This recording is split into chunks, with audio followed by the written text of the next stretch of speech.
El sonido que anunció el fin de mi vida no fue un estallido, ni un grito desgarrador. Fue el chirrido prosaico de los frenos de aire de un camión de mudanzas. Un siseo largo y pesado que se asentó sobre el silencio matutino de mi calle en San Ángel como una sentencia de muerte. Estaba en la cocina, intentando decidir si el poco chocolate que me quedaba era suficiente para una taza o si debía guardarlo. Entonces, el chirrido, seguido por el portazo de un coche. Mi corazón, un viejo músculo cansado, dio un vuelco doloroso que ya conocía demasiado bien. Era martes. Leo nunca venía los martes. Me asomé por la ventana justo a tiempo para verlos. Mi hijo, Leo, mi único hijo, saliendo del lado del conductor de su sedán plateado. Se estiró la chaqueta de su traje caro, ese que yo ayudé a comprar, y se pasó una mano por el pelo con un gesto de impaciencia. A su lado, Sofía, su prometida, emergió del coche como una visión de otro mundo.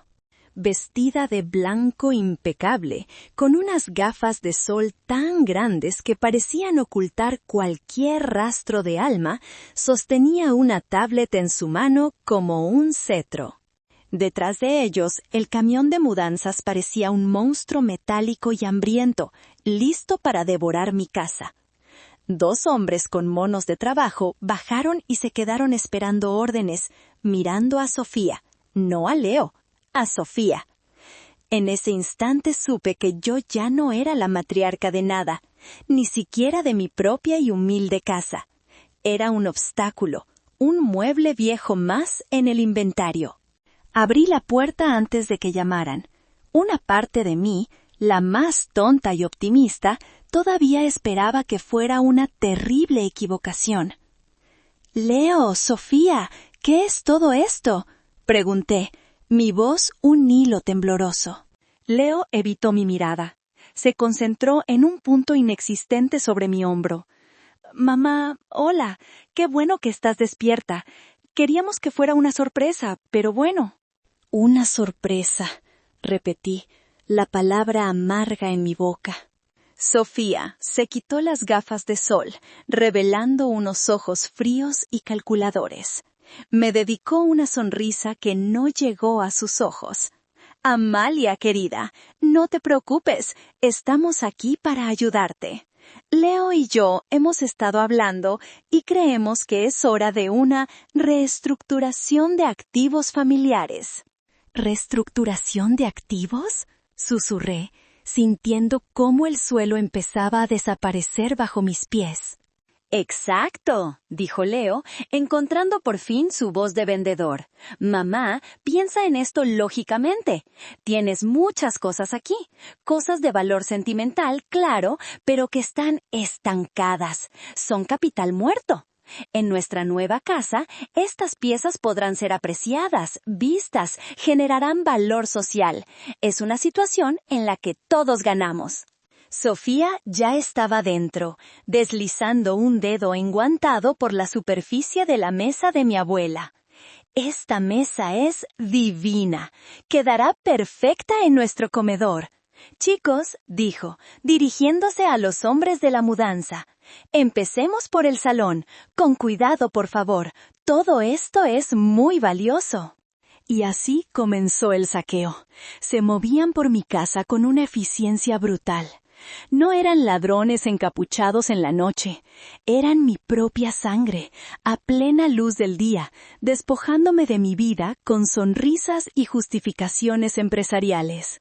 Sofía dirigía la operación, consultando su tablet mientras grababa pequeños clips para su Instagram. «Hola mis amores, día de mudanza». Actualizando el viaje a nuestra casa de ensueño. Un agradecimiento especial a mi futura suegra, Amalia, por donar estas increíbles piezas vintage. ¡Qué generosa! Me quedé paralizada en el umbral de la cocina mientras se llevaban el sofá donde acuné a Leo cuando tenía fiebre, las sillas donde mi esposo y yo tomábamos café, el cuadro que compramos en nuestro primer aniversario. Cada objeto que salía por la puerta era un trozo de mi memoria arrancado a la fuerza. Finalmente llegaron a la cocina.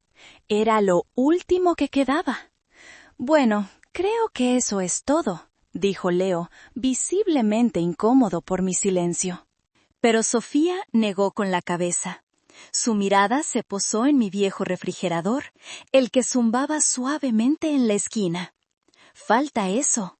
«Sofía, no», dijo Leo en voz baja. «Es el refrigerador. Mamá necesita». «¿Necesita?», le interrumpió ella, arqueando una ceja. «Leo, cariño, es un electrodoméstico viejo que gasta una cantidad obscena de electricidad. Le haremos un favor. Además, el nuestro no llega hasta dentro de 2 semanas». Se volvió hacia mí. «Amalia, no te importará, ¿verdad?». Fue entonces cuando hablé. Mi voz era apenas un susurro. «Pero, ¿dónde guardaré la comida? La leche, el queso». Sofía soltó una risita condescendiente, como si yo fuera una niña tonta. «Ay, Amalia, por favor, ya solo comes para una. Comprar al día es más saludable, ¿no crees? Un poco de ejercicio extra para ir al mercado te vendrá de maravilla. Es por tu bien». Se giró hacia los hombres. «Llévenselo». Vi cómo desconectaban mi refrigerador, cómo lo inclinaban y lo sacaban por la puerta. El zumbido familiar se detuvo y el silencio que quedó en su lugar fue absoluto, definitivo. Era el silencio de una tumba, mi tumba. Mientras el camión maniobraba para salir de mi estrecha calle, el olor a polvo y a vacío llenaba mi casa. Pero en mi mente, lo único que podía oler era el aroma profundo y agridulce del chocolate. El chocolate había sido el lenguaje de mi familia durante 3 generaciones. Mi abuela me enseñó a templarlo, mi madre a combinarlo con chiles y especias, y yo había perfeccionado el arte. Mi pequeña chocolatería, el corazón de cacao, no era solo un negocio, era mi herencia, el latido de mi historia familiar. La tienda estaba dividida en 2, la parte delantera, donde vendía mis creaciones, y el taller trasero, un santuario de mármol frío, ollas de cobre y el murmullo constante de las máquinas. Ese taller era mi refugio, especialmente después de que mi esposo, Ricardo, falleciera. Entre el aroma del cacao tostado, encontré una forma de seguir adelante, un propósito para levantarme cada mañana. Recuerdo perfectamente el día que Leo, recién graduado de la universidad, con un título en administración que le costó hasta mi último centavo de ahorros, se sentó frente a mí en una de las mesitas de la tienda. Tenía 24 años y una ambición que le quemaba los ojos. «Mamá», me dijo, apartando una trufa que le ofrecí, «el chocolate es bonito, es pintoresco, pero no es el futuro». «El futuro son los bienes raíces. La gente siempre necesitará un lugar para vivir, y yo sé cómo vendérselo». Me habló de un curso intensivo para obtener una licencia de agente inmobiliario de lujo. Costaba una fortuna. También necesitaba capital de imagen, trajes a medida, un reloj decente, un coche que no fuera el viejo cacharro de su padre. La gente no compra una casa de millones a un tipo que parece que no puede ni pagar la renta, mamá. Es una inversión. Yo le miré a mi hijo, tan guapo, tan lleno de promesas. ¿Cómo podía negarle el futuro? Mis manos, manchadas de chocolate, parecían de repente viejas y pobres. Por la noche no pude dormir. Caminé por el taller, tocando las herramientas, oliendo los sacos de granos de cacao de Chiapas. Miré los libros de contabilidad. Los números eran modestos. Apenas alcanzaba para vivir y ahorrar un poco. No había ninguna fortuna escondida. La decisión fue tan dolorosa como amputar una parte de mí misma. Al día siguiente llamé a un agente comercial. Puse en venta la mitad del local, el taller, mi santuario. Me quedé solo con la pequeña tienda delantera. El agente me dijo que estaba cometiendo un error, que estaba vendiendo el corazón del negocio. Es por mi edad, le mentí, las palabras rascando mi garganta. Ya no puedo con tanto trabajo. Cuando el dinero de la venta llegó a mi cuenta, se lo transferí todo a Leo. Esa misma semana, apareció en casa con un traje azul marino que le quedaba como un guante y un reloj que brillaba bajo la luz. Me dio un beso en la mejilla. Gracias, mamá. Sabía que entenderías. Esto es por nuestro futuro.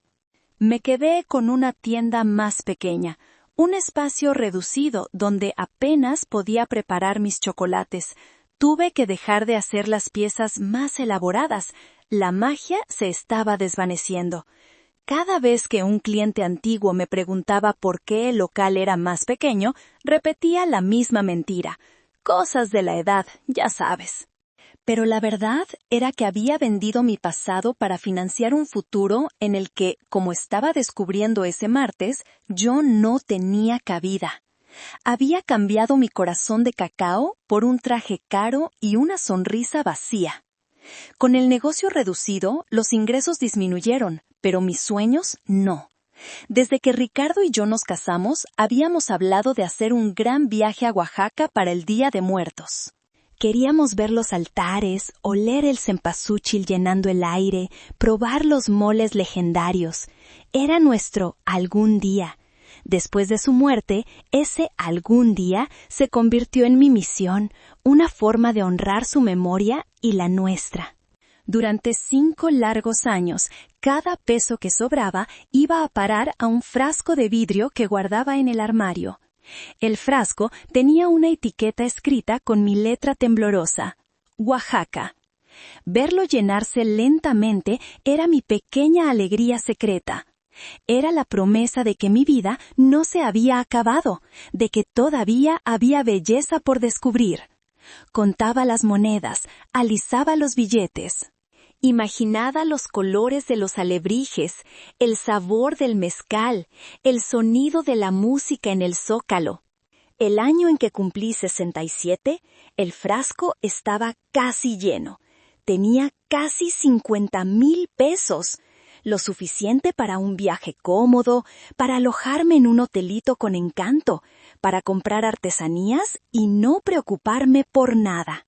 Ya había empezado a mirar folletos. La fecha estaba decidida. Me iría en octubre. Fue entonces cuando Leo me llamó. Su voz sonaba eufórica. «¡Mamá, mamá! ¡No te lo vas a creer! ¡Tengo una oportunidad de oro!». Me contó sobre un terreno de inversión en las afueras de la ciudad. Un amigo suyo, un gurú de los bienes raíces, le había asegurado que el valor se duplicaría en 6 meses. Era una de esas oportunidades que solo se presentan una vez en la vida. El único problema, dijo, bajando la voz, es que necesito liquidez inmediata. El trato se cierra en 48 horas. Necesito 50,000 pesos. Mi corazón se hundió. Miré hacia el armario, donde el frasco de Oaxaca brillaba débilmente. «Leo, hijo, yo no tengo ese dinero». «Mamá, por favor», suplicó. «Sé que siempre has sido ahorradora. Cualquier cosa que tengas. Te lo juro, en 6 meses te devolveré el doble. Podrás irte a Oaxaca y a donde quieras, a Europa. Imagínatelo». La duda luchó contra el amor de madre. Una parte de mí, la más sabia y cínica, me gritaba que era una locura. Pero la otra parte, la que había sacrificado todo por él, no podía soportar la idea de ser el obstáculo en su camino hacia el éxito. ¿Y si esta era su gran oportunidad? ¿Cómo podría vivir conmigo misma si la perdía por mi culpa, por un simple viaje? Esa noche, con lágrimas en los ojos, rompí el frasco. Conté el dinario, los billetes y monedas que representaban 5 años de pequeños sacrificios y grandes esperanzas. Al día siguiente se lo entregué a Leo en un sobre. «Es todo lo que tengo», le dije. Él me abrazó con fuerza. «Eres la mejor mamá. Ya verás, Esto cambiará nuestras vidas. Pasaron 6 meses. Y 1 año. Nunca volvió a mencionar el dinero. Cuando le preguntaba tímidamente por la inversión, cambiaba de tema o decía que esas cosas llevan tiempo. Un día, mientras miraba las fotos de Sofía en Instagram, vi algo que me heló la sangre. Eran fotos de hacía 1 año. Ella y Leo en una playa de arena blanca, brindando con cócteles en un resort de lujo en Cancún. La fecha de la publicación coincidía exactamente con la semana en que le di mi dinero. Mi viaje a Oaxaca se había convertido en su escapada a Cancún. No dije nada. ¿Qué podía decir? El dinero ya no existía, y la verdad era demasiado dolorosa para confrontarla. Simplemente volví a poner el frasco roto en el armario, vacío. Un recordatorio constante de que mis sueños siempre estarían en segundo lugar. La primera vez que me hablaron de Hacienda del Sol fue durante una de sus visitas dominicales, unos meses antes del saqueo. Leo y Sofía llegaron con un portafolio de cuero y una excitación febril en los ojos. Desenrollaron sobre mi mesa de comedor, la misma que ahora estaba en un camión, un enorme plano arquitectónico. «Mamá, mira esto», dijo Leo, su dedo trazando líneas azules sobre el papel. «Este es nuestro futuro». Era el plano de una casa enorme, de estilo minimalista, con grandes ventanales, una piscina y un jardín que parecía un parque. Estaba ubicada en un nuevo desarrollo en las afueras de la ciudad, un lugar con un nombre tan pretencioso como ellos, Hacienda del Sol. Sofía tomó la palabra, su voz cargada de un entusiasmo ensayado. «Será una casa inteligente, Amalia, todo controlado desde el teléfono. Luces, seguridad, la temperatura de la piscina y la cocina. ¡Dios mío, la cocina! Es de diseño italiano, con una isla de cuarzo y electrodomésticos de última generación». Me mostraron folletos satinados con imágenes generadas por ordenador de familias sonrientes y perfectas disfrutando de su vida perfecta en casas perfectas. Se sentía tan lejano, tan ajeno a mi mundo de chocolate y recuerdos. «Es muy grande», fue lo único que acerté a decir. «¡Claro que es grande!», exclamó Leo. «Es una casa para una familia, para nuestra familia, mamá». Me miró fijamente y por un momento vi un destello del niño que solía ser. «Y hemos pensado en ti, mira». Señaló una pequeña habitación en la planta baja, junto al cuarto de servicio y la lavandería. «Este es el cuarto de la abuela. Tendrá su propio baño y una ventana al jardín. Siempre tendrás un lugar con nosotros». La promesa, aunque estratégicamente ubicada junto al área de servicio, me conmovió. La idea de no morir sola en mi casita, de ver crecer a mis nietos, era un cebo demasiado poderoso. Fue entonces cuando lanzaron el anzuelo. «Estamos muy cerca de conseguirla», dijo Sofía, adoptando un tono más serio. «El crédito hipotecario está casi aprobado. El único detalle es que el banco nos pide un pago inicial más grande para darnos una mejor tasa. Y luego están los acabados, los muebles». Leo continuó. Su voz ahora era suave y persuasiva. «Mamá, sé que tienes tus ahorros, el dinero de tu jubilación. Lo has guardado durante años. Pero piénsalo, ¿para qué lo quieres en el banco perdiendo valor con la inflación? ¿No sería mejor invertirlo en algo tangible? En el hogar de tu familia. Es la inversión más segura que existe». Me hablaron de números, de tasas de interés, de plusvalía. Usaron palabras que yo no entendía del todo, pero el mensaje era claro. Necesitaban mi dinero. Todo mi dinero. «Es tu decisión, por supuesto», dijo Sofía, colocando una mano sobre la mía. Sus uñas, largas y rojas, parecían garras. «Pero piensa que no nos lo estás dando a nosotros. Lo estás invirtiendo en tu propio futuro, en el cuarto de la abuela, en tus nietos. Esa noche, después de que se fueran, me senté en la oscuridad pensando.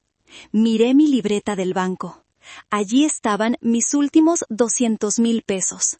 El colchón de seguridad que mi esposo y yo habíamos construido con tanto esfuerzo. Era mi tranquilidad, mi independencia, la garantía de que si enfermaba no sería una carga para nadie. Pero la imagen de esa casita en el plano, la promesa de no estar sola, era más fuerte que la prudencia. Al día siguiente fui al banco. La cajera, una joven que me conocía de años, me miró con preocupación cuando le pedí que liquidara mi cuenta. ¿Está segura, doña Amalia? Es el ahorro de toda su vida. Sí, le dije, tratando de sonar convencida. Estoy invirtiendo en el futuro de mi familia.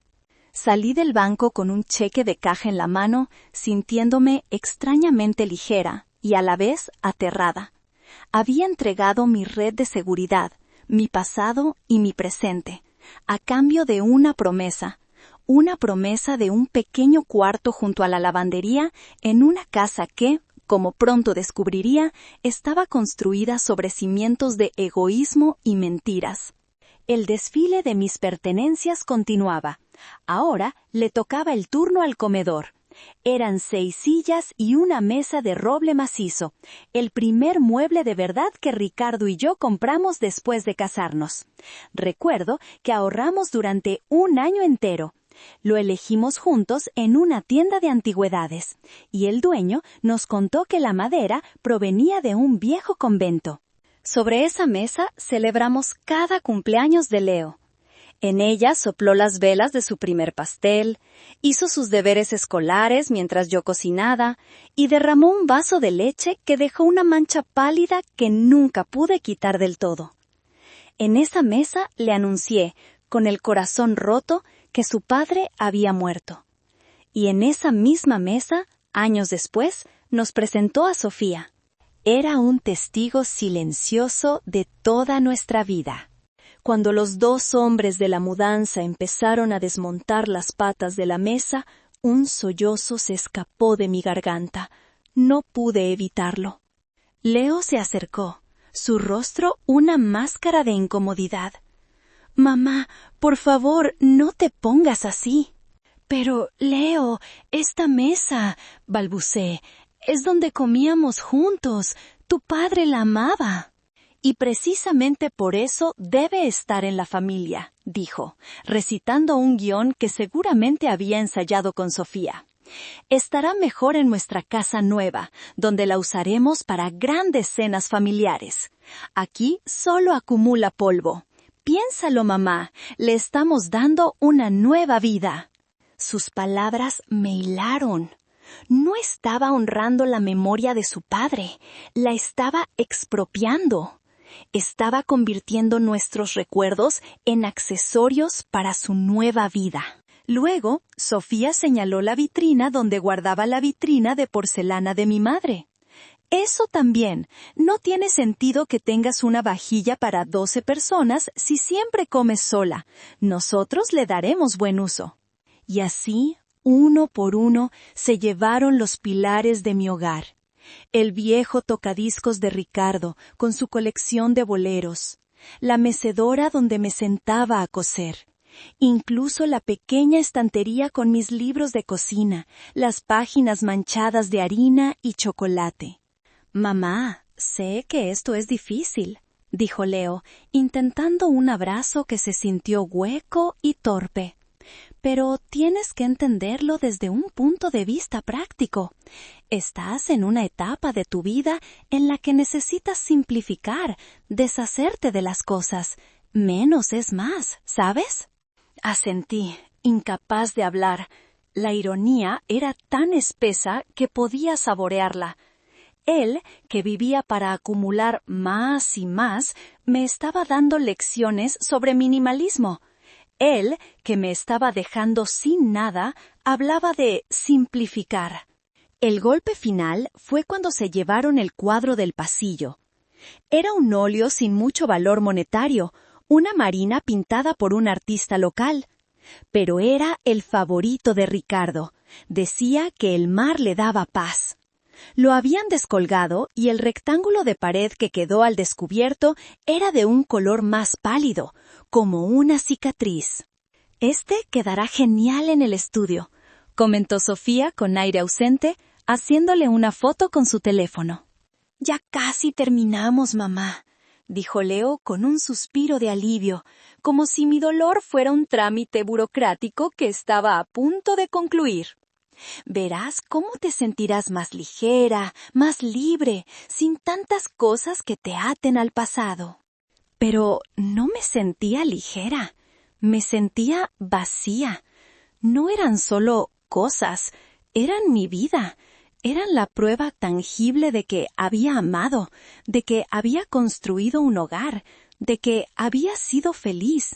Y me lo estaban arrebatando todo, no con odio, sino con algo mucho peor, con la condescendiente certeza de que ellos sabían lo que era mejor para mí, con la cruel lógica de que, como mi vida productiva había terminado, yo ya no necesitaba las herramientas de la memoria.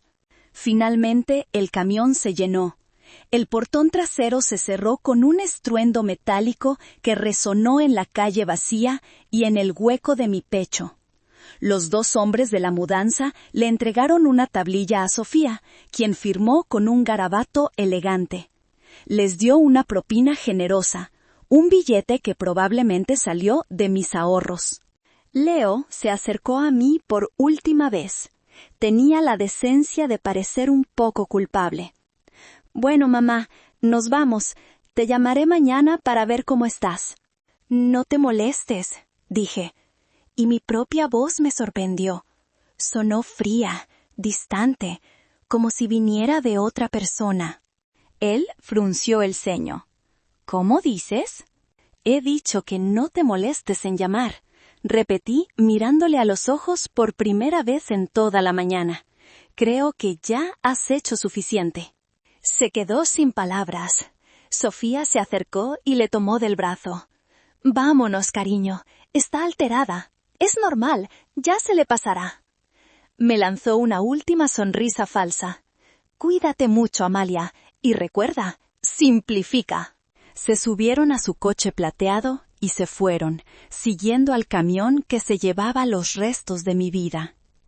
Me quedé en la puerta, viéndolos desaparecer en la esquina, hasta que el sonido de sus motores se desvaneció por completo.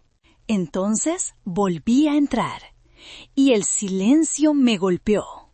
No era el silencio apacible de una casa tranquila. Era un silencio agresivo, un vacío sonoro que gritaba la ausencia. Mis pasos sobre el suelo de madera resonaban de forma extraña, como en una casa abandonada. Fui de habitación en habitación, un fantasma recorriendo su propio mausoleo. El salón estaba desolador. El sol de la tarde entraba por la ventana, iluminando las marcas en el suelo donde habían estado el sofá y las sillas. En la pared, los rectángulos más pálidos donde colgaban los cuadros parecían heridas abiertas. Podía ver el contorno exacto de mi vida anterior, una silueta de polvo y pintura descolorida. En mi dormitorio, el espacio donde estaba el tocador de mi madre ahora era solo una pared desnuda. El armario estaba abierto y casi vacío, ya que también se habían llevado algunas de mis ropas vintage y bolsos de piel. Pero fue en la cocina donde la realidad me golpeó con toda su fuerza. El hueco donde había estado el refrigerador era un cuadrado de suelo más limpio que el resto, un testigo mudo del corazón que le habían arrancado a mi hogar. Instintivamente fui a abrirlo para coger un vaso de agua, pero mi mano solo encontró aire. Me apoyé en la encimera y por primera vez en todo el día las lágrimas llegaron. No fueron sollozos ruidosos, sino un llanto silencioso y amargo que me sacudía el cuerpo. Lloré por mi mesa, por mi vajilla, por mi refrigerador. Lloré por mi esposo, por los recuerdos que habían profanado. Lloré por mi hijo, el extraño en que se había convertido. Pero sobre todo, lloré por mí, por la tonta, la ingenua, la mujer que había dado todo, absolutamente todo, a cambio de nada. A cambio de un vacío y un silencio que ahora eran mis únicos compañeros. Me senté en el suelo de la cocina, en el único lugar donde no había polvo, el lugar donde había estado mi refrigerador. Abracé mis rodillas y me quedé allí, temblando, mientras la tarde se convertía en noche y la oscuridad llenaba los huecos de mi casa y de mi alma. Me sentía como si me hubieran borrado, como si mi existencia entera hubiera sido un prólogo para la vida de otra persona. Y ahora que el libro principal había comenzado, a mí me habían arrancado las páginas y me habían tirado a la basura. La primera noche fue una tortura. El frío de la casa vacía se me metía en los huesos.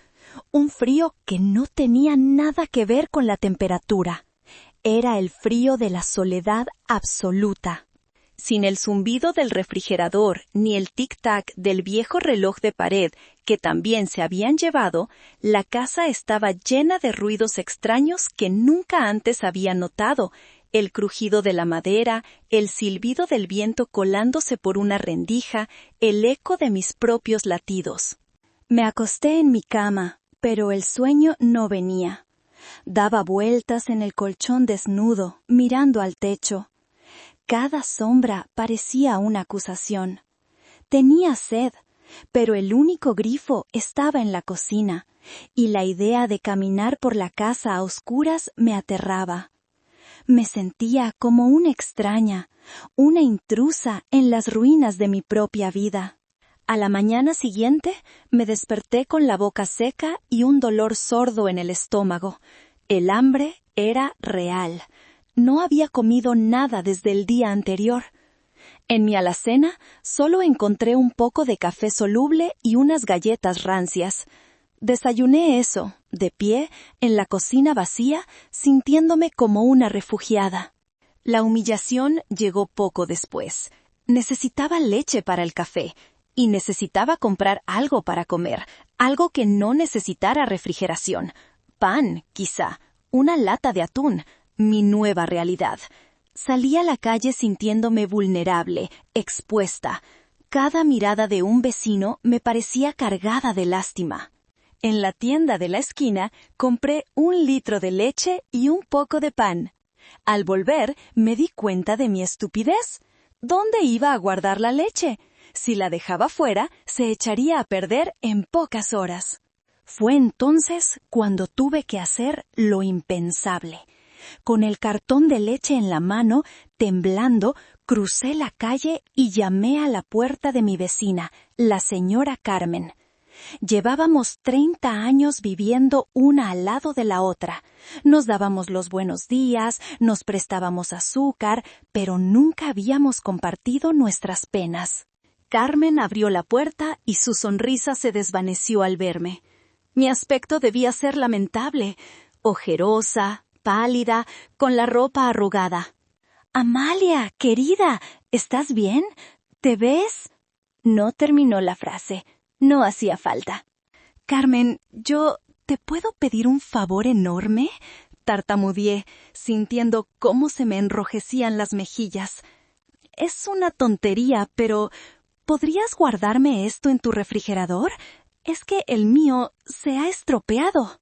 La mentira me supo a ceniza en la boca, pero la verdad era demasiado vergonzosa para pronunciarla. Mi hijo y su prometida me han dejado sin nevera. Suena a chiste cruel. Carmen me miró y supe que ella sabía que era una mentira. Probablemente había visto el camión de mudanzas, pero tuvo la decencia de no decir nada. «Claro que sí, mujer. Faltaría más. Pasa, pasa». Entré en su casa y el contraste con la mía me golpeó. Estaba llena de vida, de muebles, de fotos en las paredes. Olía a café recién hecho y a hogar. Me sentía abrumada por la envidia y la tristeza. Mi hijo vino ayer a ayudarme a hacer limpieza, improvisé, mientras ella guardaba la leche en su nevera. Se llevó algunas cosas para arreglarlas. Ah, qué buen hijo, dijo Carmen, pero su tono era neutro. No me creía, y ambas lo sabíamos. Oye, Amalia, acabo de hacer chilaquiles. ¿Por qué no te quedas a desayunar? La oferta era amable, pero la idea de sentarme a su mesa, de aceptar su caridad, era más de lo que podía soportar. No, gracias, Carmen, tengo prisa. Otra mentira. ¿Prisa para ir a dónde? ¿A sentarme en el suelo de mi casa vacía? Salí de su casa sintiendo su mirada compasiva clavada en mi espalda. Caminé de vuelta a mi hogar con el pan en una mano y mi dignidad hecha jirones en la otra. Había tocado fondo. Ya no era solo una víctima, era un caso de caridad, una pobre vieja a la que los vecinos tenían que guardarle la leche, y todo por un hijo al que le había dado hasta el alma. Pasaron 2 días más. 2 días de comer pan y comida enlatada, de beber agua del grifo, de sentirme cada vez más invisible. No salí de casa. Me pasaba las horas sentada en el suelo mirando las paredes desnudas. El teléfono no sonó. Ni Leo ni Sofía cumplieron su promesa de llamar. Supongo que estaban demasiado ocupados desembalando mis recuerdos. El jueves por la tarde, el timbre de la puerta sonó, un sonido tan inesperado que me hizo saltar. Por un instante pensé que era Leo, que había vuelto arrepentido. Corrí a la puerta con una estúpida llamarada de esperanza en el pecho. Pero no era Leo. Era un hombre mayor, alto y elegante, con el pelo completamente blanco y unos ojos amables que me resultaron familiares. Llevaba un traje gris y un maletín de cuero. «¿Amalia?», preguntó, con una voz grave y tranquila. «Soy Ricardo Vargas. No sé si me recuerdas. Era el mejor amigo de tu esposo». «Don Ricardo, por supuesto, el padrino de bodas, el asesor financiero de mi Ricardo. Hacía años que no lo veía, desde el funeral». Me quedé mirándolo, sin saber qué decir. «Perdona que me presente así, sin avisar», continuó, su sonrisa amable flaqueando al ver mi aspecto y, por encima de mi hombro, el vacío desolador de mi casa. Su expresión cambió de la cortesía a la pura conmoción. «Amalia, ¿qué ha pasado aquí? ¿Te han robado?» La palabra «robado» me golpeó con fuerza. Sí, me habían robado, pero el ladrón tenía mi sangre. Lo invité a pasar, aunque no tenía dónde sentarlo. Se quedó de pie en medio del salón, mirando a su alrededor con incredulidad. No había sillas, así que nos sentamos en el escalón de la entrada, como 2 extraños esperando un autobús que nunca llegaría. Y entonces se lo conté todo. Las palabras salieron de mí en un torrente caótico y doloroso. Le hablé del camión, de la reestructuración de activos, de Sofía y su Instagram, del refrigerador, de la leche en casa de la vecina. Lloré como no había llorado en años, con sollozos que me arrancaban el alma, mientras aquel hombre, casi un desconocido, me escuchaba con una paciencia infinita, asintiendo de vez en cuando, su rostro endureciéndose con cada detalle que yo revelaba. Cuando terminé, me sentía agotada, vacía. Un silencio pesado cayó entre nosotros. Don Ricardo miraba al frente, su mandíbula apretada. «Ese muchacho», murmuró finalmente, más para sí mismo que para mí. «Ricardo siempre tuvo miedo de esto. Siempre supo que Leo tenía un agujero en el alma que intentaba llenar con cosas». «¿Mi esposo lo sabía?», pregunté confundida. Don Ricardo se giró para mirarme. Sus ojos ya no eran solo amables, ahora tenían un brillo de acero. «Amalia, tu esposo era el hombre más inteligente y previsor que he conocido. Te amaba más que a nada en el mundo. Y porque te amaba, se preparó para este día. Se preparó para protegerte de su propio hijo. Abrió su maletín de cuero y sacó una carpeta gruesa, abultada, atada con una cinta. La sostuvo en sus manos como si pesara 1 tonelada. Vine a verte hoy por otra razón, Amalia. Vine porque, según los términos que tu esposo estableció, ha llegado el momento. Ha ocurrido la condición que él tanto temía. Me entregó la carpeta. Mis manos temblaban tanto que apenas podía sostenerla. Tu esposo no te dejó desprotegida, te dejó un arma, y creo que ha llegado el momento de que aprendas a usarla. Desaté la cinta con dedos torpes. Dentro de la carpeta no había dinero, sino documentos legales, estados de cuenta, certificados de acciones. Eran papeles llenos de jerga financiera que no entendía, nombres de empresas de las que nunca había oído hablar: Apple, Microsoft, Amazon.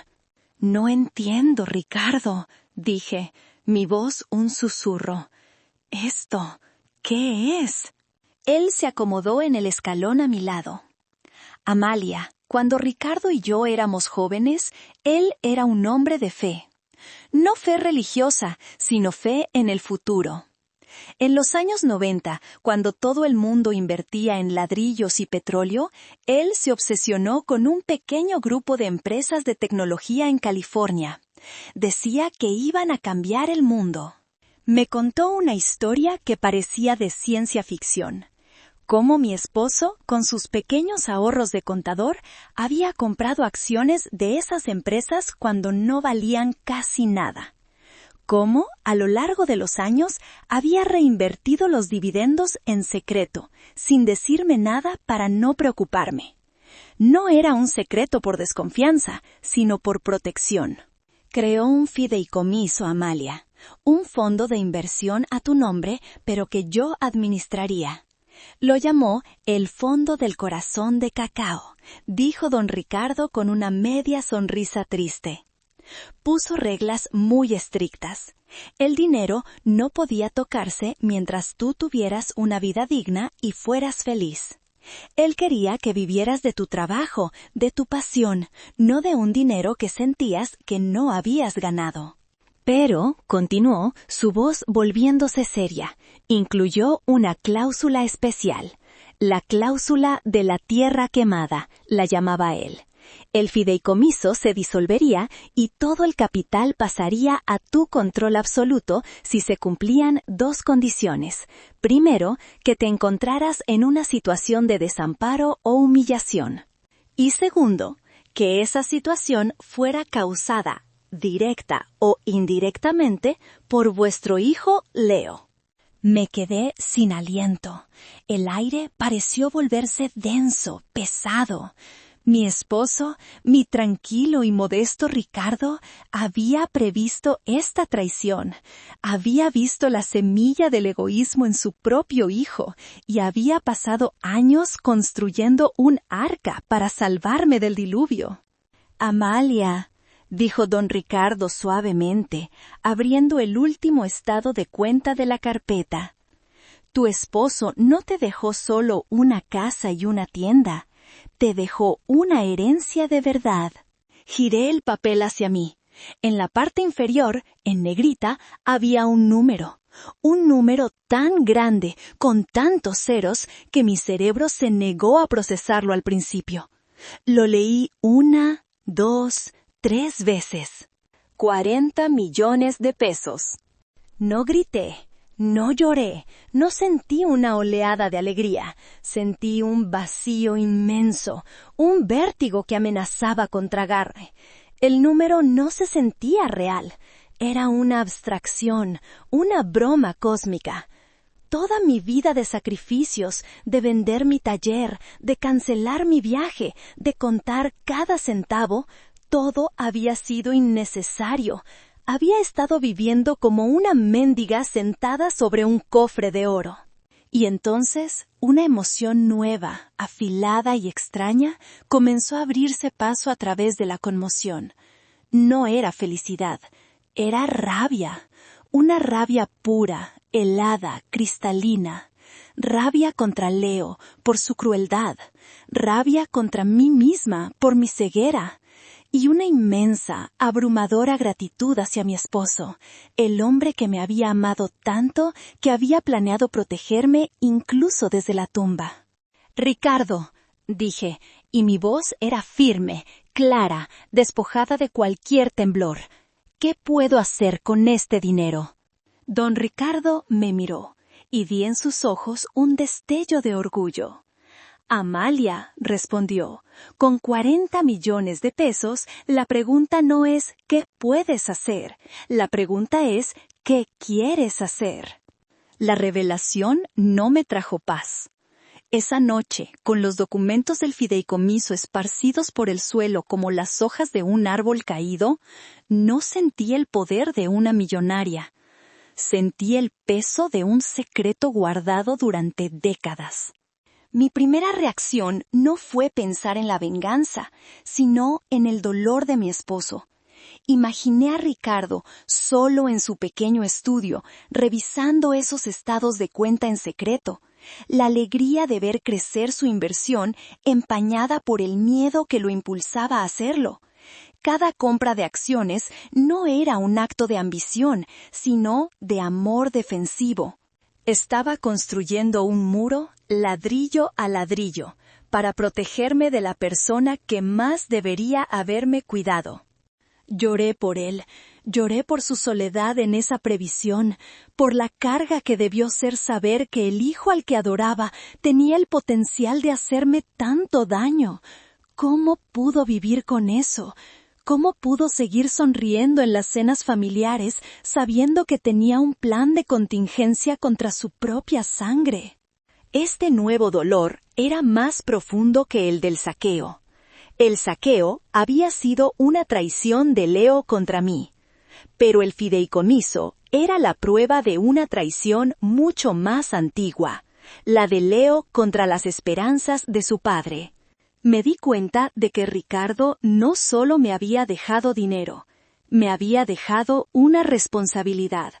La cláusula de la tierra quemada no era solo una condición legal, era una instrucción.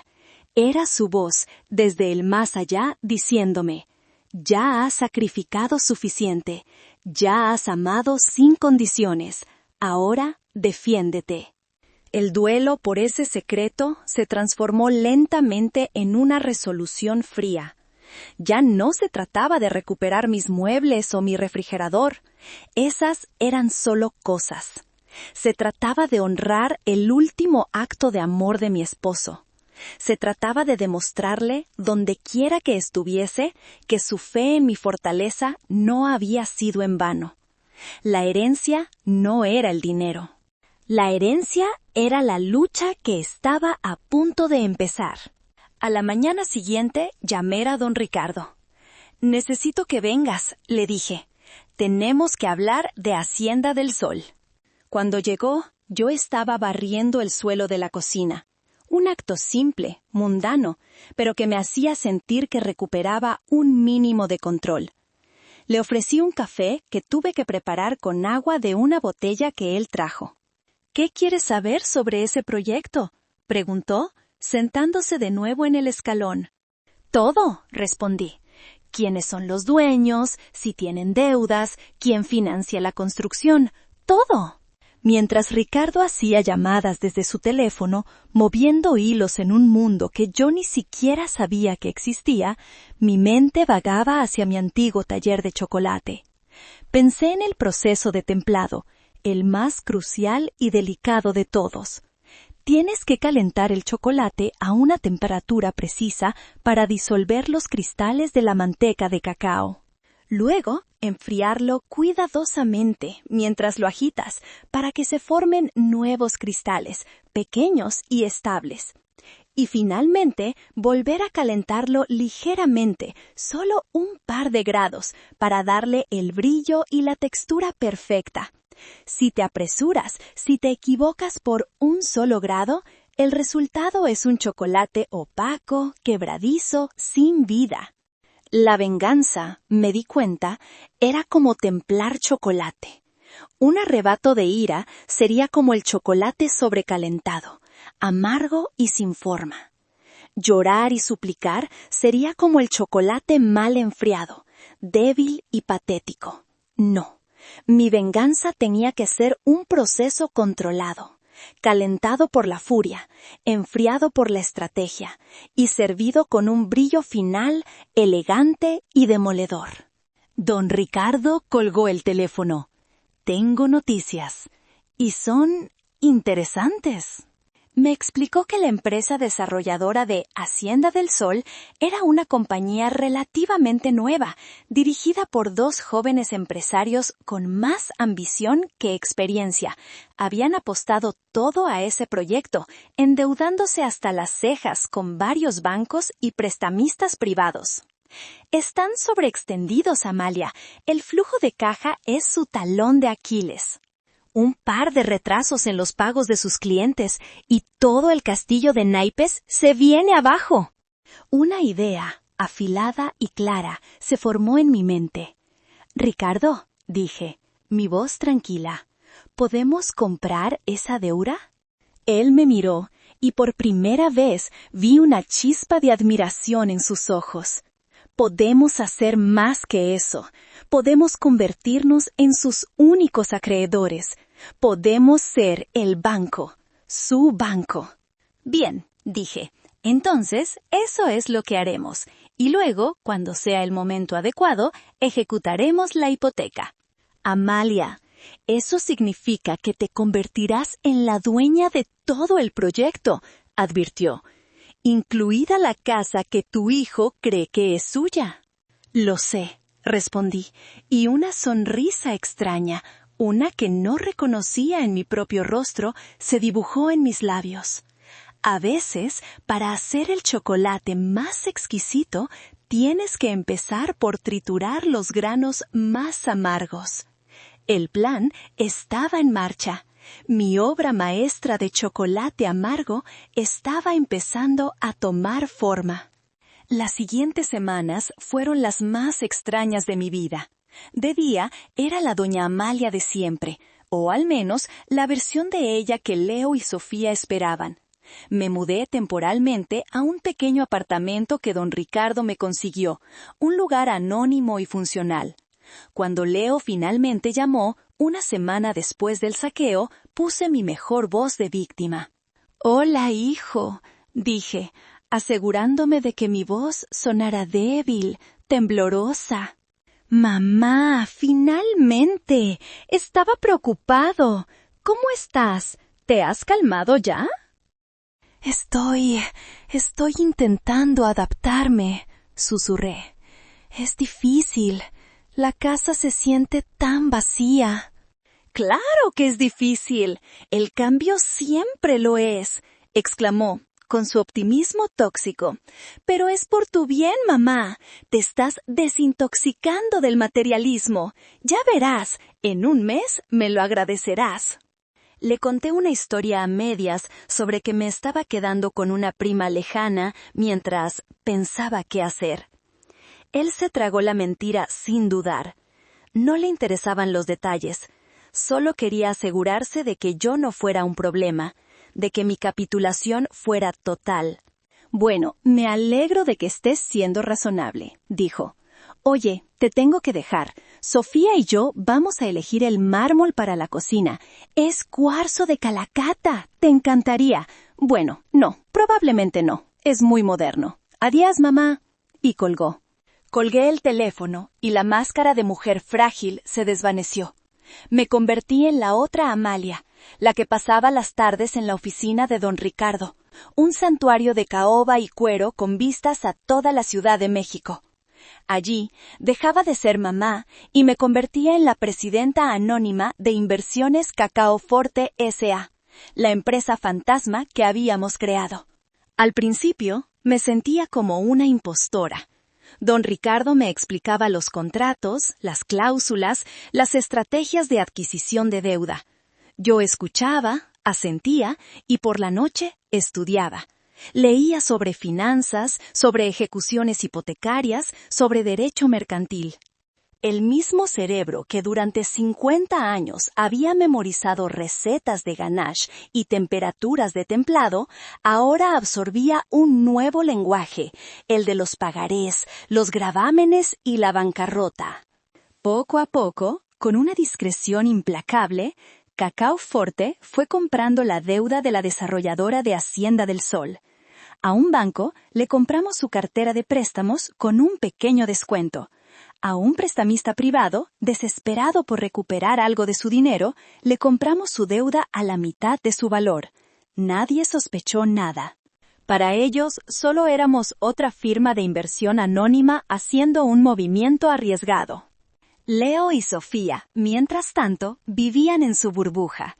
Su Instagram era un flujo constante de actualizaciones de la casa de sus sueños, fotos de los cimientos, vídeos eligiendo azulejos, encuestas para sus seguidores sobre qué color de pintura usar en el cuarto de yoga. Eran los protagonistas de una película de la que yo, en secreto, era la directora y productora ejecutiva.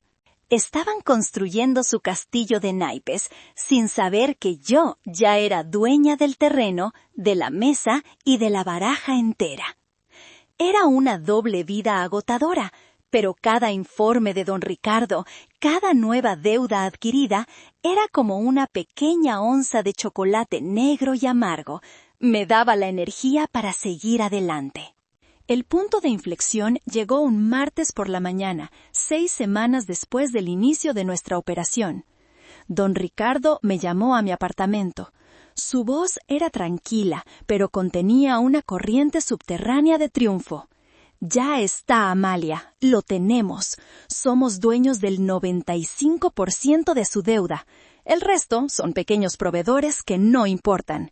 Legalmente, somos sus únicos dueños. ¿Y ahora qué?, pregunté, mi corazón latiendo con fuerza. Ahora esperamos a que cometan un error, respondió, y según mis fuentes, no tardarán mucho. No tuvimos que esperar demasiado. La desarrolladora había basado todo su plan de negocio en un flujo constante de pagos de sus compradores.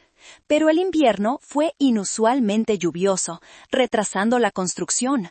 Varios compradores, nerviosos, retrasaron sus pagos. El castillo de naipes empezó a tambalearse.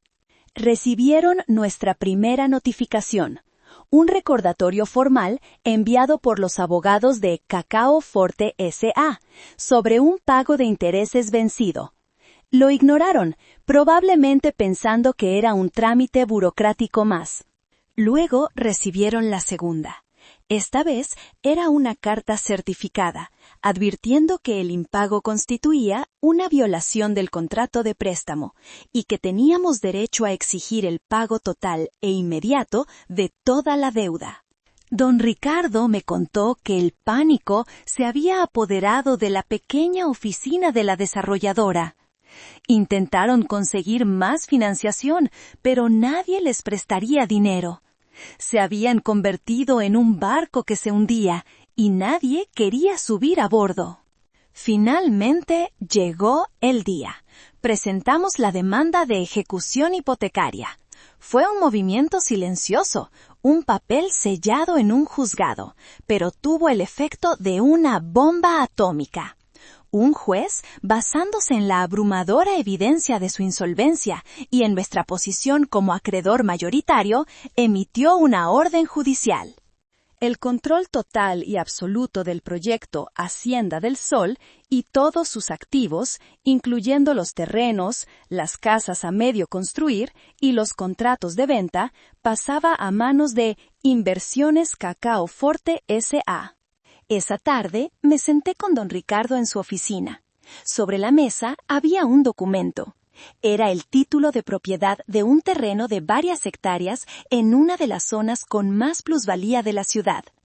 Mi nombre estaba en él, como única accionista de la empresa propietaria.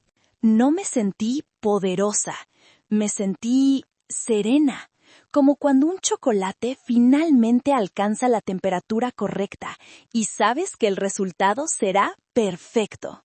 Había sido un proceso lento, metódico, casi científico, y ahora tenía el control.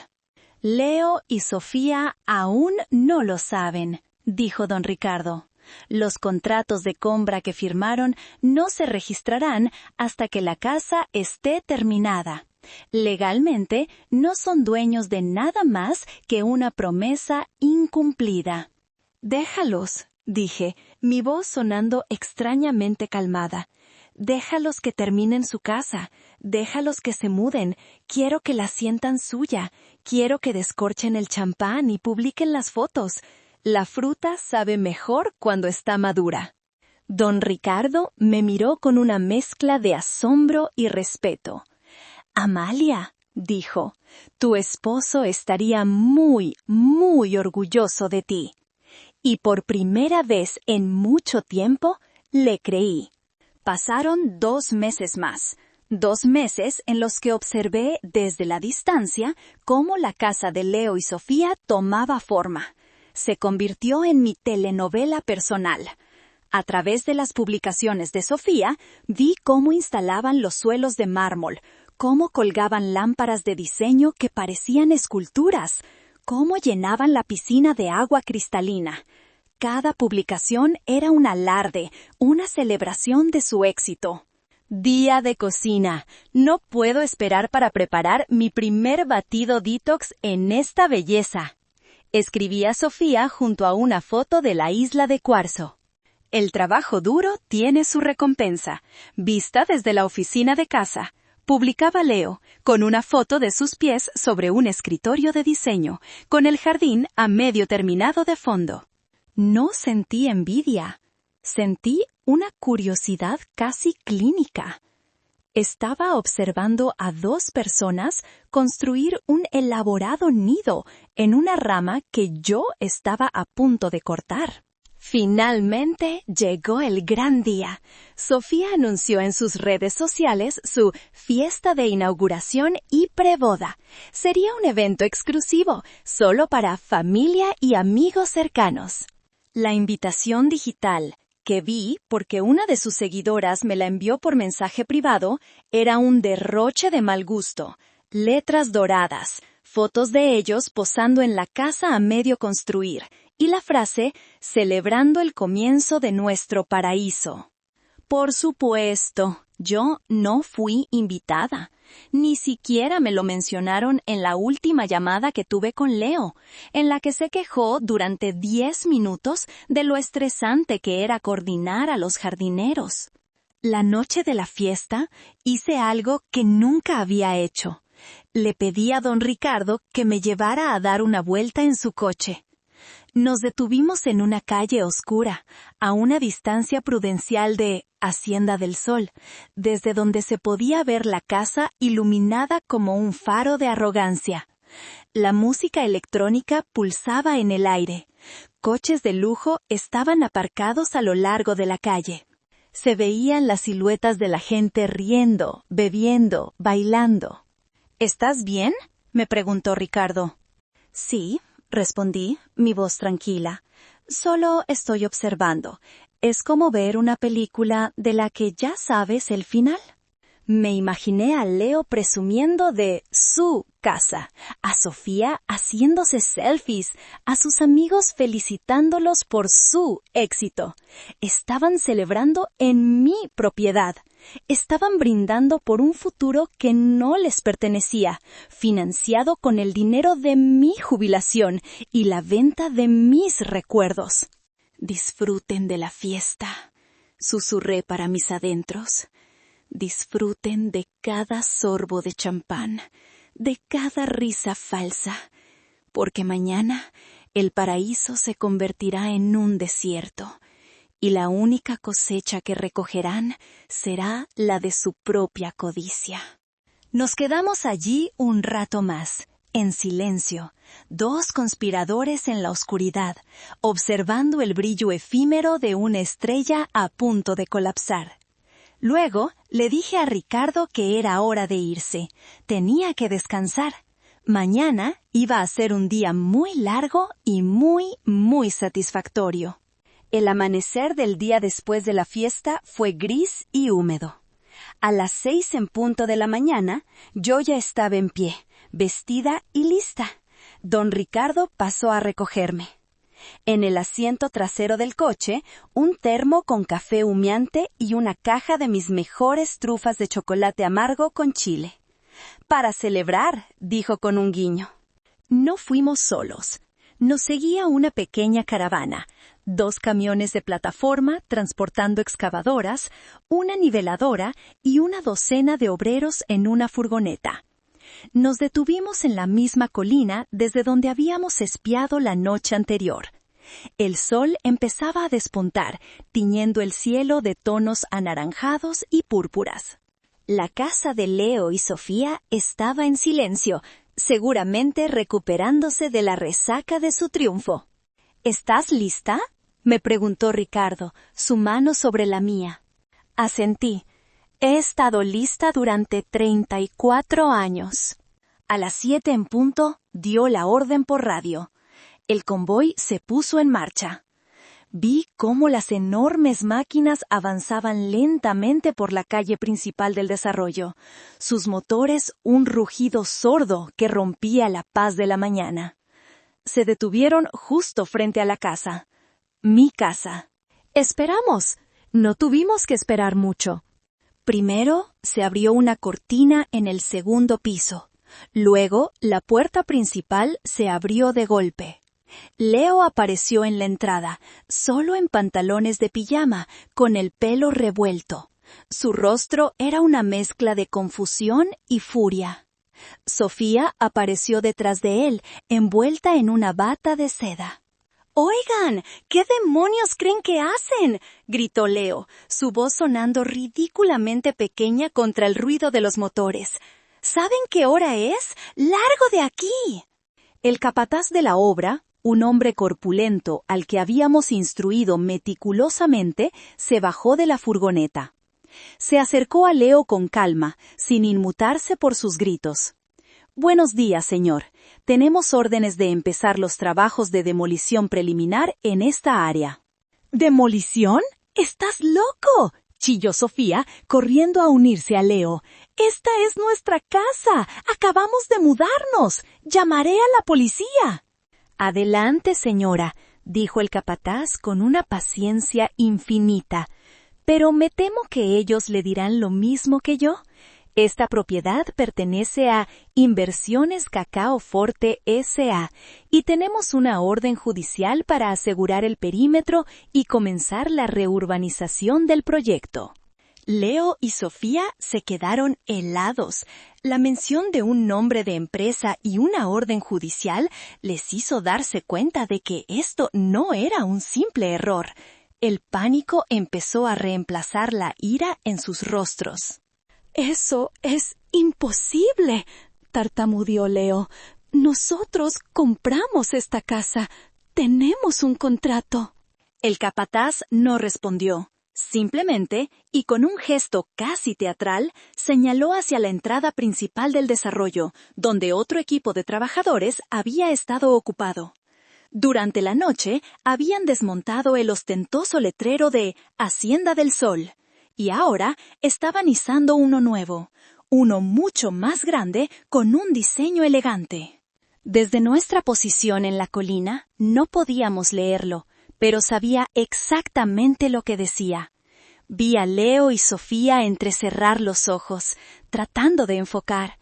Vi el momento exacto en que sus cerebros procesaron las letras. Vi cómo la sangre abandonaba sus rostros, dejándolos pálidos como la cera. Vi a Sofía llevarse una mano a la boca y a Leo dar un paso atrás, como si le hubieran dado un puñetazo en el estómago. El gancho, la promesa de mi historia, se había hecho realidad, y el espectáculo apenas estaba comenzando. El nuevo letrero se asentó en su lugar con un clic metálico que pareció resonar en todo el valle. El sol de la mañana incidió sobre las letras recién pulidas, haciéndolas brillar. Eran grandes, claras e inequívocas. Centro Amalia, cosechando futuros. Un proyecto de la Fundación Corazón de Cacao. Próxima construcción. Residencia para adultos mayores y escuela de artesanías. Mi nombre. Allí estaba, presidiendo la entrada de su paraíso robado. No solo mi nombre, sino mi propósito. No era una simple adquisición, era una declaración de principios, una corrección cósmica. Leo se quedó mirando el letrero, su boca abierta en una O silenciosa de horror. Sofía empezó a negar con la cabeza, primero lentamente, luego con más y más violencia, como si pudiera borrar la realidad con ese gesto. No, no, no, no, murmuraba. Es una broma. Tiene que ser una broma de muy mal gusto. Señora, dijo el capataz, su voz grave interrumpiendo su negación. Se les ha enviado una notificación legal a su última dirección registrada para que retiren cualquier efecto personal de esta propiedad. Tienen 24 horas. Después de eso, todo lo que quede dentro será considerado material de desecho. ¿Nuestra dirección registrada?, gritó Leo, volviéndose hacia el capataz. ¿De qué hablas? ¡Esta es nuestra dirección! Me temo que no, señor. Su contrato de compra nunca fue finalizado por la anterior administración. Legalmente, ustedes son ocupantes ilegales, explicó el hombre con la calma de quien está diciendo la hora. Fue entonces cuando le dije a don Ricardo que era el momento. El coche descendió suavemente por la colina y se deslizó por la calle principal, deteniéndose a unos metros de la escena. El silencio cayó cuando el capataz y los obreros vieron llegar el coche del jefe. Don Ricardo, siempre un caballero, bajó primero, rodeó el coche y me abrió la puerta. El momento en que puse el pie en el suelo fue uno de los más poderosos de mi vida. Llevaba un traje de lino color crema, un collar de perlas que había sido de mi madre y que Leo y Sofía habían despreciado por ser anticuado, y unos zapatos de tacón bajo y cómodo. Mi pelo blanco estaba recogido en un moño elegante. No era la viejecita desaliñada que habían abandonado en una casa vacía. Era la dueña de su destino, o, más exactamente, la dueña de la demolición del suyo. Caminé lentamente hacia ellos. Con cada paso sentía que recuperaba un año de mi vida, un gramo de mi dignidad. Leo y Sofía me vieron. Sus rostros pasaron por una gama de emociones tan rápida que era casi cómica. Incredulidad, confusión, un atisbo de reconocimiento y finalmente un terror puro y absoluto. El terror de una presa que se da cuenta de que el cordero que ha estado cazando era en realidad un lobo disfrazado. Me detuve frente a ellos. El capataz me saludó con una inclinación de cabeza. «Buenos días, señora Amalia. Todo está listo según sus instrucciones». «Gracias, Miguel», respondí con calma. Leo me miraba fijamente, sus ojos desorbitados. «¿Mamá?», logró articular. ¿Qué significa esto? ¿Qué haces aquí?» Le dediqué a una sonrisa, la primera sonrisa genuina en meses. Era una sonrisa fría, afilada y absolutamente liberadora. «Hola, hijo», dije, «bienvenidos a mi casa». El silencio que siguió a mis palabras fue tan denso que parecía tener peso. Podía oír el zumbido de un insecto, el lejano ladrido de un perro, el sonido de la mandíbula de Leo desencajándose. Sofía me miraba como si yo fuera una aparición, un fantasma vengativo que había surgido de las ruinas que ella misma había creado. ¿Tu casa?», tartamudeó Sofía, su voz un chillido agudo. «¿De qué estás hablando, vieja loca? Esta es nuestra casa. Nos ha costado una fortuna». «¿En serio?», pregunté, arqueando una ceja. «¿Les costó a ustedes? Qué curioso, porque según mis registros, la mayor parte del dinero para el pago inicial provino de mi cuenta de jubilación. Y los muebles, bueno, los muebles también me resultan extrañamente familiares. La cara de Sofía se tiñó de un rojo furioso. ¿Te atreves, después de todo lo que hemos hecho por ti, dándote la oportunidad de ser parte de nuestra vida? Solté una carcajada. No pude evitarlo. Fue un sonido que salió desde lo más profundo de mi ser, una risa que llevaba décadas contenida. ¿Darme una oportunidad? ¿Llamas oportunidad a vaciar mi casa? ¿A dejarme sin refrigerador? ¿A tratarme como un trasto viejo que ya no sirve? Vuestra generosidad es realmente conmovedora. Me volví hacia Leo, que seguía paralizado, mudo. ¿Y tú, hijo? ¿No tienes nada que decir? ¿Ninguna jerga empresarial para explicar esta situación? ¿Quizás esto es una optimización del portafolio inmobiliario? ¿O una desinversión estratégica de activos no rentables, como yo? Leo tragó saliva. Mamá, yo no entiendo. ¿Cómo? ¿Cómo? Le interrumpí. Es muy sencillo, Leo.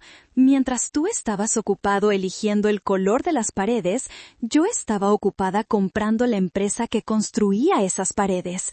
Mientras Sofía publicaba fotos de su cocina de ensueño, yo estaba firmando los papeles que me convertían en la dueña del suelo bajo esa cocina.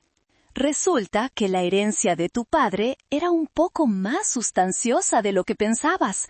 Y afortunadamente para mí, él era mucho más inteligente que tú.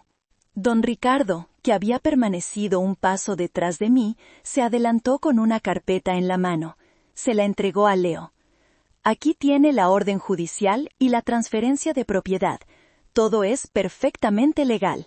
La empresa Hacienda del Sol Desarrollos ha sido absorbida por Inversiones Cacao Forte S.A. debido a su incapacidad para pagar sus deudas. Y la señora Amalia es la única accionista de esa empresa. Leo abrió la carpeta con manos temblorosas. Sus ojos recorrían las páginas, pero sabía que no estaba entendiendo nada. Su cerebro, tan rápido para calcular comisiones y plusvalías, no podía procesar la magnitud de su error. Había jugado al ajedrez con un maestro, pensando que era una partida de damas. «Pero, nuestro contrato», susurró. «Vuestro contrato era con una empresa que ya no existe», expliqué pacientemente como a un niño. «Y como nunca terminasteis de pagar la casa, nunca se registró la propiedad a vuestro nombre. Es una pena, de verdad, estaba quedando muy bonita». Hice una pausa, saboreando el momento. «Pero no os preocupéis, le daremos un buen uso mucho mejor». La comprensión final golpeó a Sofía primero. Su mente, siempre enfocada en la imagen y el estatus, captó la consecuencia más inmediata y humillante. «El letrero», susurró, mirando hacia la entrada. «Centro Amalia, Escuela de Artesanías. ¿Vas a convertir nuestra casa en una residencia de ancianos?»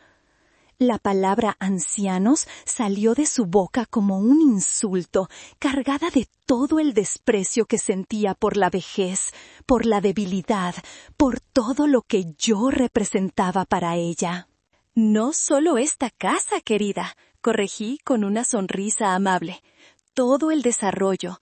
Todas estas casas impersonales y sin alma van a ser demolidas. Y en su lugar construiremos algo con un propósito, un lugar donde la gente que ha sido desechada por sus familias, la gente que la sociedad considera improductiva, pueda vivir con dignidad y alegría. Y sí, les enseñaré a hacer chocolate. El buen chocolate, el que tiene memoria y corazón». «¡No puedes!», gritó ella, su voz rompiéndose. «Hemos invertido todo aquí. Nuestros amigos, nuestros seguidores, todo el mundo sabe de esta casa. Seremos el hazmerreír». La imagen pública, suspiré. Siempre tan importante. Bueno, quizás puedas hacer un post sobre ello. Algo como lección de vida. A veces inviertes en una casa de ensueño y acabas inspirando un asilo benéfico. #humildad, #karma. La cara de Sofía se contrajo en una máscara de odio puro. Eres un monstruo. No, respondí, mi voz bajando a un tono serio y firme. Un monstruo es quien deja a su propia madre sin comida en la nevera. Un monstruo es quien usa el amor como una herramienta para conseguir lo que quiere. Yo, Sofía, solo soy una mujer de negocios que protege su inversión. Usé sus propias palabras, su propia lógica vacía, y se las devolví como un espejo. Fue entonces cuando Leo finalmente se rompió. Cayó de rodillas sobre la grava del camino de entrada, el mismo camino que había imaginado recorriendo en un coche deportivo. «Mamá, por favor», sollozó, las lágrimas surcando su rostro. «Perdóname, fui un idiota. Sofía, ella me convenció, me dijo que era lo mejor, que tú nos estabas frenando. Por favor, mamá, no nos hagas esto». «Es todo lo que tenemos». Miré a mi hijo, arrodillado y humillado. Una parte de mi corazón, la parte de madre, sintió una punzada de dolor. Pero era una punzada lejana, como el eco de una vieja herida. El amor incondicional que una vez sentí se había secado, reemplazado por una claridad fría y dura. Me agaché, no para consolarlo, sino para que pudiera oírme bien. «No, Leo», dije suavemente. «Esto no es todo lo que tenéis. Todo lo que teníais de verdad lo tirasteis a un camión de mudanzas hace 2 meses. Teníais mi amor, mi apoyo incondicional, una vida de sacrificios dedicada a vosotros. Y lo cambiasteis por una cocina de cuarzo y un par de muebles viejos». Me levanté. «Tú mismo lo dijiste, hijo. Hay que saber cuándo desinvertir en activos que ya no son rentables. Y vosotros dos, para mí, sois una causa perdida». Me giré hacia el capataz. «Miguel, puedes empezar cuando quieras. Empieza por esta casa. Quiero que sea la primera en caer». Me di la vuelta, sin mirar atrás. Don Ricardo me ofreció su brazo, y yo lo acepté. Mientras caminábamos hacia el coche, oí a Sofía gritarme obscenidades. Oí a Leo sollozar mi nombre, pero seguí caminando. El sonido más dulce, sin embargo, fue el que vino después. El rugido de la primera excavadora al encender su motor. El sonido de un futuro falso siendo demolido para dar paso a uno verdadero. Mientras el coche se alejaba, miré por el espejo retrovisor. La imagen era casi una pintura. Sofía, con su bata de seda manchada de polvo, gritando al cielo como una heroína de tragedia griega. Leo, todavía de rodillas, con la cabeza entre las manos, una figura patética de derrota. Y detrás de ellos, la imponente silueta de la excavadora levantando su brazo mecánico, lista para dar el primer golpe. No sentí euforia. No sentí un placer sádico. Sentí una extraña y profunda paz. La paz de una cirugía bien hecha, de un tumor que ha sido extirpado. El procedimiento había sido doloroso, pero necesario para salvar al paciente. Y el paciente era yo. Esa misma tarde, el vídeo se hizo viral. Alguien, probablemente uno de los obreros, había grabado toda la escena con su teléfono. El vídeo lo tenía todo: la pareja rica y guapa en pijama, la maquinaria pesada, la llegada de la misteriosa Dama de Hierro, la revelación dramática. Los canales de noticias locales lo recogieron. Los blogs de chismes lo diseccionaron. El hashtag #LadyChocolate se convirtió en tendencia en Twitter. Sofía, que había construido su vida sobre la percepción pública, fue destruida por ella. Sus seguidores se dividieron. Algunos la defendían, pero la mayoría la atacaba. Los comentarios eran brutales. ¿Así que la casa de tus sueños era robada? Karma instantáneo. Pobre de tu suegra. Su mundo de likes y corazones se convirtió en un infierno de burlas y emojis de payaso. Su carrera como influencer había terminado. Para Leo, las consecuencias fueron más silenciosas pero igualmente devastadoras. La empresa de bienes raíces para la que trabajaba lo despidió de inmediato.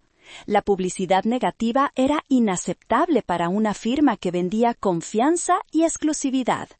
Sus amigos del sector dejaron de contestar sus llamadas. De repente, era un paria. Me contaron que su pelea final fue épica, en el vestíbulo del hotel barato donde tuvieron que alojarse. Se gritaron, se culparon mutuamente. Sofía le acusó de ser un niño de mamá fracasado. Él la acusó de ser una vampira superficial. La alianza construida sobre la codicia se disolvió en cuanto el dinero desapareció. Ella hizo las maletas esa misma noche y se fue, probablemente en busca de otra víctima con una cuenta bancaria más saneada y una madre menos estratégica. Leo se quedó solo, sin casa, sin trabajo, sin prometida, sin dinero y sin madre.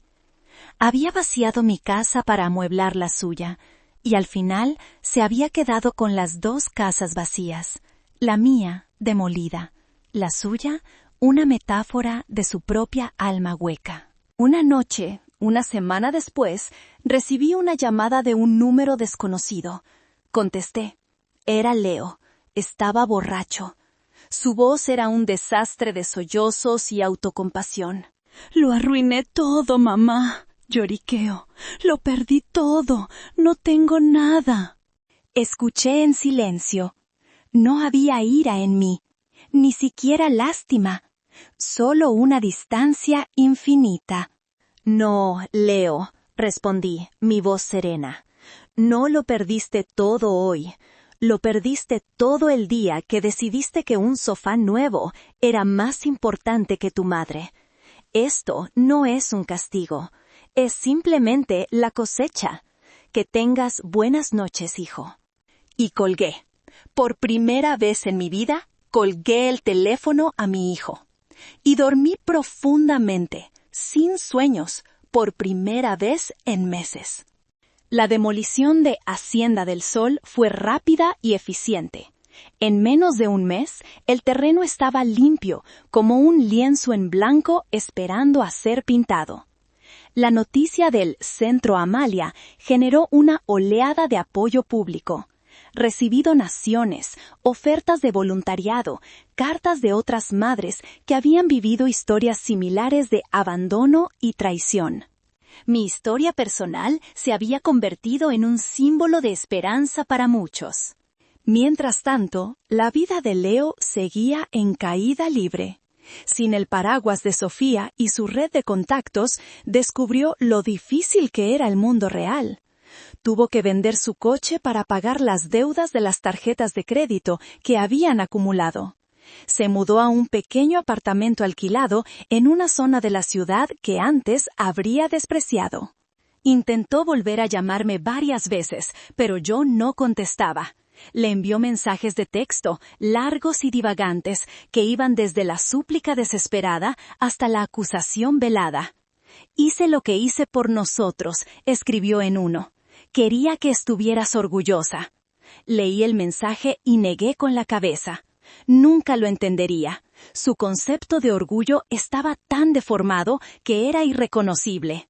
La historia de Sofía fue, si cabe, más patética. Intentó reinventarse como una víctima, publicando vídeos llorosos sobre cómo había sido engañada y manipulada. Nadie se lo creyó. Su credibilidad estaba por los suelos. Acabó cerrando sus cuentas en redes sociales y desapareciendo de la vida pública. Lo último que supe de ella, a través de un artículo de Chismes, es que trabajaba como recepcionista en una clínica dental. Del cuarzo de Calacata a las citas para limpiezas de sarro, la vida tenía un sentido del humor muy oscuro. Don Ricardo fue mi roca durante todo este proceso. Se convirtió no solo en mi asesor, sino en mi confidente, mi compañero. Supervisábamos juntos los planos del nuevo centro, elegíamos los materiales, entrevistábamos a los arquitectos. Descubrí que teníamos un sentido del humor similar y un amor compartido por los boleros antiguos. Por primera vez en décadas no me sentía sola. Un día, mientras revisábamos los diseños del jardín del centro, me tomó de la mano. «¿Sabes, Amalia?», dijo. «Cuando Ricardo me habló del fideicomiso, pensé que era un hombre cínico, pero ahora me doy cuenta de que no era cinismo, era fe. Fe en que, si te daba las herramientas, sabrías construir algo hermoso». Miré el terreno vacío, pero en mi mente ya podía ver los jardines llenos de flores, los talleres llenos de risas, las habitaciones llenas de paz. Y supe que tenía razón. Estaba construyendo algo hermoso, algo que había nacido del dolor más profundo, pero que florecería con la más pura de las alegrías, la de tener un propósito. Un año después de aquel amanecer, el Centro Amalia era una realidad. Era más hermoso de lo que jamás había imaginado. Un conjunto de edificios bajos y modernos, rodeados de jardines terapéuticos y huertos donde los residentes cultivaban sus propias verduras. El aire olía a tierra húmeda, a flores y, por supuesto, a chocolate. Mi taller era el corazón del centro. Un espacio amplio y luminoso donde enseñaba mi arte a un grupo de mujeres y hombres de mi edad cuyas manos, antes inactivas, ahora creaban cosas hermosas. Había risas, camaradería, un sentido de comunidad que yo nunca había tenido. Don Ricardo y yo nos habíamos convertido en compañeros inseparables. Cenábamos juntos cada noche, viajábamos los fines de semana. Habíamos encontrado en la vejez un amor sereno y cómplice que nunca esperamos. Mi vida era plena, rica, significativa. Un día, la recepcionista me avisó que tenía una visita inesperada. En la sala de espera estaba Leo. Casi no lo reconocí. Había perdido peso. Llevaba ropa de trabajo sencilla y sus manos, antes suaves y cuidadas, ahora estaban callosas. Había una calma en sus ojos que nunca antes le había visto. No me pidió que lo perdonara, no me pidió dinero, solo me pidió 5 minutos. Nos sentamos en una banca del jardín. Me contó que se había ido de la ciudad, que había encontrado trabajo como obrero en una construcción en Monterrey. «Es un trabajo duro, mamá», dijo, mirando sus manos. «Pero por primera vez en mi vida siento que estoy construyendo algo real, algo con mis propias manos». Me dijo que cada noche, al llegar a su pequeño cuarto, pensaba en mí, y que finalmente, después de un año de trabajo físico y soledad, había entendido. «Entendí que lo que te quité no eran muebles, mamá, era tu historia». Y entendí que lo que yo quería no era una casa, sino una fachada. Estaba tan asustado de no ser suficiente que intenté comprar una vida que no era mía. Habló sin autocompasión, con una honestidad brutal que me desarmó. Al final, sacó de su mochila una pequeña caja de madera mal lijada. La había hecho él mismo. Dentro había una sola trufa de chocolate, imperfecta, un poco deforme. La compré en una tienda. No es como las tuyas, pero es un comienzo, dijo, su voz quebrándose por primera vez. Solo quería que supieras que lo siento y que estoy orgulloso de lo que has construido aquí. Se levantó para irse. No te molestaré más. «Leo», le llamé. Se detuvo. «La caja es bonita», le dije, «pero necesita un poco más de lijado. Y la trufa tiene demasiado azúcar». Una pequeña sonrisa apareció en su rostro. Lo sé. Quizás algún día puedas venir al taller y te enseñaré a hacerlas bien, dije. Las lágrimas llenaron sus ojos. Asintió, incapaz de hablar. Se dio la vuelta y se fue. No sé si volverá. No sé si nuestra relación podrá reconstruirse del todo. Pero en ese momento supe que la demolición había terminado y que sobre los escombros algo nuevo, frágil pero real, tenía la posibilidad de empezar a crecer. Ahora, mientras les cuento esta historia, estoy sentada en mi oficina en el Centro Amalia. Desde mi ventana veo a un grupo de residentes riendo mientras participan en una clase de tai chi en el jardín. El aroma del chocolate recién templado se cuela desde el taller de abajo. Es un aroma de felicidad, de propósito, de segundas oportunidades. Miro la pequeña caja de madera que Leo me dejó. Está sobre mi escritorio, junto a una foto de mi esposo. A veces la abro. La trufa deforme sigue dentro. Es un recordatorio. Un recordatorio de que incluso los errores más amargos pueden ser el comienzo de algo. La herencia de mi esposo no fue el dinero. El dinero solo fue la herramienta. Su verdadera herencia fue la lección que me obligó a aprender, la lección de valorarme a mí misma. Durante 69 años, mi identidad fue ser la esposa de Ricardo, la madre de Leo.